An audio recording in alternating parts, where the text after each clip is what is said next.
Hello and welcome to Cuppa Time. Today I'm thrilled to be with Mandy. So hi Mandy. Hi Fiona. Thank you for having me on. It's a thrill and it's a lovely sunny day. You've got the sun coming in there and mine might be moving round to about here as we chat, but you never know. You never know where it's going at the moment. So first of all, nature of Cuppa Time. Can you please share with me your favourite cup or cups, please? Yes, okay. I've got two. That's So fine. I'll start off with the most emotional one first, if that's okay. Now this cup is chipped, so I don't really use it to drink as much because you've got chips at the bottom. Yeah. But it says it's a beautiful day. And the reason I bought this cup was because very sadly I lost my brother when he was 39. Oh. And I just wanted something every day to remind me of him. Mm-hmm. And I have lots of cups of tea. And so this is the cup that I bought soon after he died for me to, just to have, to remind me of him. That's really nice. Yeah. Yeah, it's faded, as you can see. Mm. Don't put it in the dishwasher. And the other cup, my favourite cup is, I can't say, is it a pot? What's the shop called? Apothecary? Is it a pot? Yeah, apothecary. Apothecary, that's it. They do some gorgeous clothes and notebooks and everything. Okay. And friend bought this for me, and it has my initial on. Uh-huh. And although it's slightly wonky, this cup is so brilliant because I love the shape. It keeps the tea hot. Yeah. And I just love it. So I've had it for quite a few years now. So this is my second favourite cup. So can that one go in the dishwasher? Yeah, this one could go in the dishwasher. That's the thing. I've got some cups at the top of my cupboard there that I would love to get rid of, but they've got too much sentimental thoughts associated with them, so they don't get drunk very often or drunk from very often, but they are up there and I love them to bits. So I digress. But anyway, in terms of yourself, is there something that you do each day, each week that helps to keep you being uplifted and being in a great place? Yes, yeah, thank you, Fiona. There is. I do quite a few things, as you might know. I love singing. Yeah. And obviously at the moment we're unable to go out and about, and even singing from outside is not such a great idea at the moment because you're still bringing people together at their windows, which isn't advisable if they're in a care home or something like that. So I've been doing a lot of online singing, and that makes me feel good. I get lovely responses. It makes other people feel happy. And I write. I'm a real writer. Just everything has to go down on paper. That is very cathartic for me. And I sit out in the garden. So I think those are my three things that I do for myself, I would say, and the singing for others, probably. So the process of writing, is it the actual being able to read back what you've written, or is it the actual release through the pen on the paper of your thoughts? It's actually a bit of both, actually. Yeah, I think the release of getting it out is really good because I have so much going on in my head being creative. Yeah. And then reading it afterwards, I read it sometimes think, oh, did I really write that? Start again. And start again, and then throw it away. But yeah, reading it back is actually, if I feel proud of it, then I like. So does that clear it from your thought processes? Because someone told me once, because I have a lot of thoughts going on, someone told me once, if you write them down, then you'll stop thinking about them. But for me, I'm not saying this is for you, but for me, what happened was I'd write them down, and then what I was doing in my head was dissecting each of them. Even though I'd written them down, it was the initial thoughts to start off with. Then I was going into more minutiae, and I just thought, this is not working for me. So does it help you to be less, what's the word? Does it help you to be less busy in your head? Congested, I suppose. Yes, yeah, it does. It does for me. It's like the shopping list. When you write the shopping list down, you put that to one side. You've done it. Yeah. And it's because I take a lot in.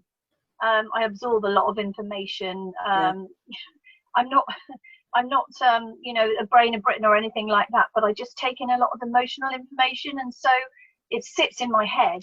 Yeah. And I have to get it out. So once I have written about it, and it's down on paper, even if it's a draft, I feel, it's a start to, the decongestion, I suppose.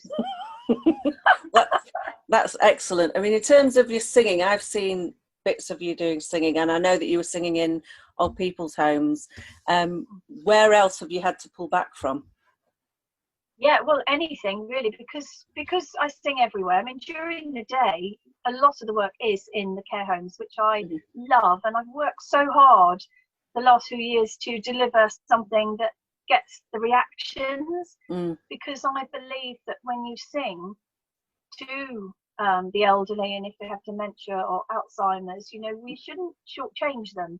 They still want quality, and I think that's really important. And I look at them, I look in their eyes, and I've noticed that if you don't look in their eyes, they might not interact as well, and you really have to reach out to them, speak to them by name, and you bring so much out. So for me, that's been brilliant. But also the other work that I do is for any kind of private party, or, you know, in a hotel. And so of course that's all stopped. So you know, you can't get back the gigs you've lost. You've just got to, you know, make sure that you're in their mind afterwards, so that they rebook you in the future. That's all you can do, really. It's trying to stimulate where they're quite placid, because I don't know whether I've mentioned before, is I worked as an entertainment host at a nursing home for a short period, and you know, it's quite interesting how some of the people in there were reactive with different things. So it wasn't just the singing with somebody else, it could be some actors that had come in, or we had someone coming in you know, just on a guitar, but you know, that resonated with that person, whereas the singing resonated with different people. Or if we played some music, some of them might like to get up and have a dance. So it's different things for different people, really. Like this is, it's different things appeal. So it is. I think it's. I didn't know you did that, so that's really interesting. And I think that it's a good experience for people to have. Yes. It's a humbling experience, isn't it? And it makes you realise that they, you know, these people that are struggling have so much to give if you let them. Yeah, and it's also having that connection with the family as well, because the person that they're seeing isn't the person that they know and love. They've had to adjust where they are, but I think that's all going on to another subject, really. So talking about the sunshine, and it's a lovely day today. I'm going to be going out and doing some gardening after this. Have you got anything else planned in the garden, or is it just writing? What, today? Yeah. Writing, catching up, because I took the weekend off not to do any work, because it's so easy when you work from home to, you know, I didn't even sing at the weekend because I've been doing so much Zooming, singing, writing. I've been Zooming marvellous. Yeah, I think a lot of people are. So to come to the end of chatting with you today, I'm asking people if there's something that they've done that most people wouldn't be aware of. Is there something that you've done that might surprise people? Well, unless you're friends with me on Facebook, you won't know that that's a good question. That I used to be a blue coat, but actually I was a green coat as well. And my auntie and uncle, my dad's sister and his family, they ran a holiday camp in Essex. Right. But it wasn't any old holiday camp. It was actually the Heidi High camp. Oh, was it? So yes, where all the Heidi High was filmed. Right. So I finished my season, and they were all coming in to film. So I got to meet them all, and they, you know, it was absolutely bonkers, really. But it was the way they portrayed it. Obviously, it was, you know, 20 years before. Yeah. I was a green coat. There was so many similarities, and the things that you do as a green coat or a blue coat, you look after the children. You have to dance, you have to sing, you have to act. I mean, I'm not a very good dancer, and I was always the last one to get the steps. So I always looked a bit rigid. So even though I love dancing at a disco, that's completely different. So I always struggled with that. So I think anybody that booked me thinking I could dance was a bit disappointed. So how long did you we had to do... Sorry, how long did you do that for? Gosh, so I was at Warner's Heidi High in Dovercourt Bay for a season, and then I went to the Isle of Wight, again a Warner's. That was Yarmouth. I love that, beautiful place. And then my sister was working in Devon, at a place called Barton Hall, which is Pontins. Yeah, I which thought is blue was another- Pontins.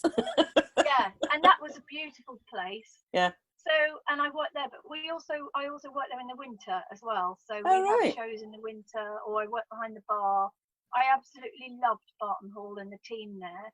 So I would say probably about 3.5 years in Mhm. total. Oh, I thought they were just seasonal. I didn't realise that they ran through autumn or winter months. Most camps are seasonal, but Barton Hall, because it was an old house, Ah, okay. they had a dry ski run as well. Oh, right. They could do entertainment all year round mostly. Yeah. Oh, wow. And It was then life moved on and you went on to other things. yeah. Then I met my husband in another holiday camp where we were the band, and he was the bass player. Oh, right. And that's when we started our recording career. Oh, wow.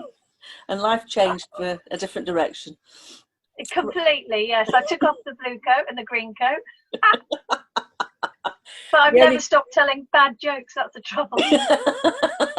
The only coat I've ever got muddled up in, and this is going a bit off tangent really, is one time, this would be when I had my first or second job, I went into a local Tesco's and I had worn a blue skirt and a red jacket that day to work. I can't remember what the blouse was, something coordinating, and I had people coming up asking me questions about where things were in the store because they thought I was some sort of floor manager.